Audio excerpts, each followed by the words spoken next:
Hi, I'm Leia, and I am a second year student studying English at the University of Oxford. And this week I have been doing my internship with Arts for Refugees. So, for my post conflict community, I chose to look at Vietnam and post war Vietnam and to take a particular focus on the role that agriculture has played in the reconstruction of the economy post war, and kind of looking at looking at it in both ways, looking at how agriculture has contributed to rebuilding Vietnam after the war, but also looking at how the war has had lingering effects on agricultural production in Vietnam. And this is an area of research that I really did have no prior experience in, and I don't have any kind of personal ties tying me to this region of the world. So, what drew me to this area of research was I'd been seeing a lot on social media about Vietnam as a really popular tourist destination, particularly for travellers around my age. And prior to going to university, I'd thought about doing a gap year, and I talked to people about having plans to go and visit Vietnam.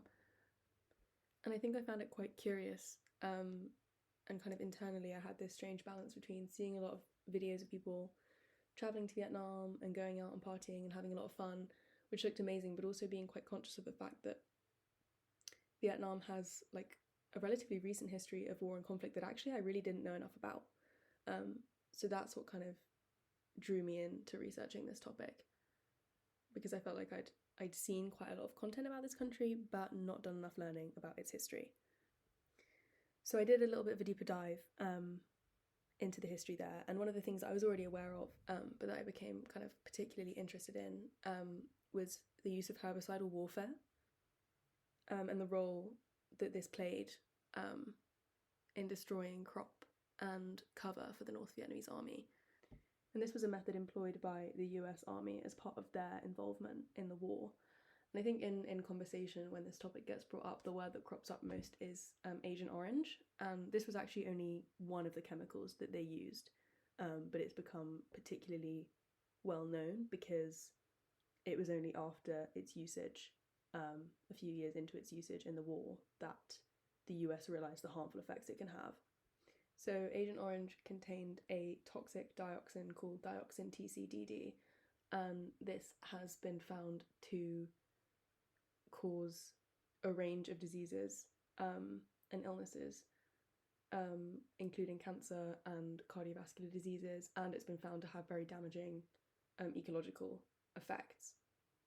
So that's why Agent Orange becomes significant in the discussion of agriculture in Vietnam, because the way in which and the volume at which the US distributed this herbicide over the land in Vietnam has led a lot of it to be unsuitable for farming.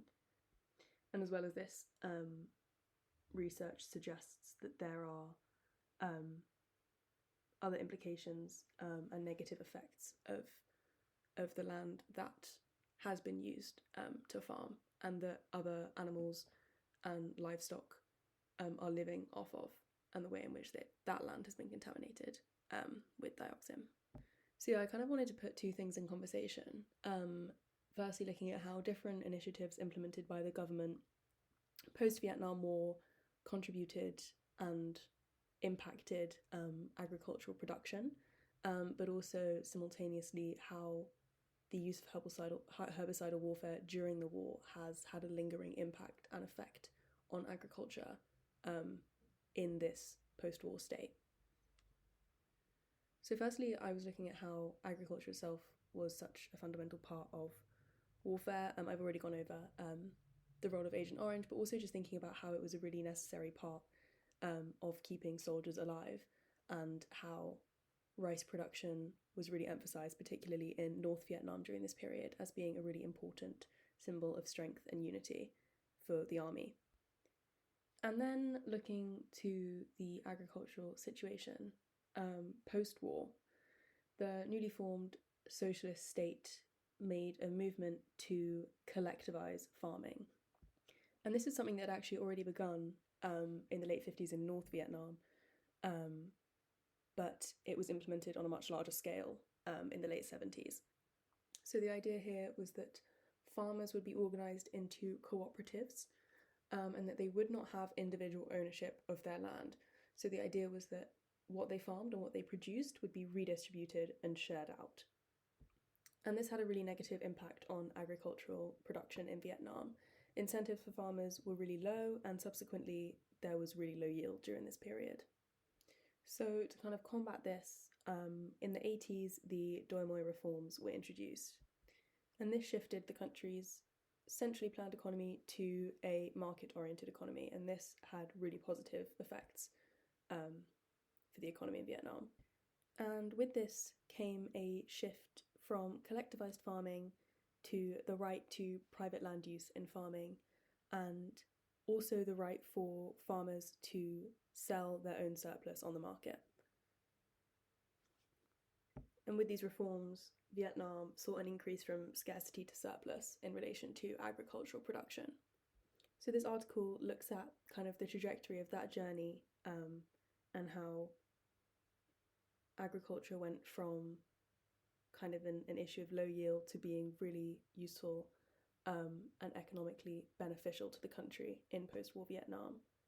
But then alongside this, returning to discussions of the herbicidal warfare during the war, looking at how this has had lingering effects and is still impacting, looking at the extent to which it's still impacting agricultural production in Vietnam after the war, all the way up to today. So one of the key issues with dioxin TCDD is that when it gets into the soil, it can take years and years to leave, which means that much of the land that was contaminated during the Vietnam War is still unsuitable for farming. And so we're still seeing the limitations to agricultural production in Vietnam as a result of the methods of warfare and the way in which the war was carried out. As well as this, Olsen and Morton are two individuals who've done research on the effects of Agent Orange on soil in Vietnam, and they equally have been looking into the way in which livestock living off this contaminated land can be harmful to consume, and looking at how this dioxin has made its way into water supplies and how that's contaminating fish, which also then pose a risk in regards to consumption. So those are kind of the overarching points and themes in this article. So looking at how agriculture was a really useful tool for bringing Vietnam back to prosperity, and also looking at which government policies hindered or helped that process and the overall trajectory moving from scarcity to surplus.